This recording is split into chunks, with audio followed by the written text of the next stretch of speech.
The revisions behind LDS General Conference talks.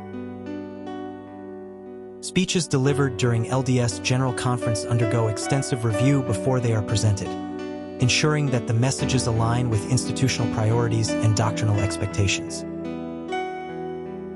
Yet the following month, when these talks are published in the Liahona, they are reviewed again and frequently edited, with noticeable differences between what leaders actually said and what members later read in print. These adjustments often expose why certain statements require correction, even though members are taught to treat the spoken words as inspired guidance.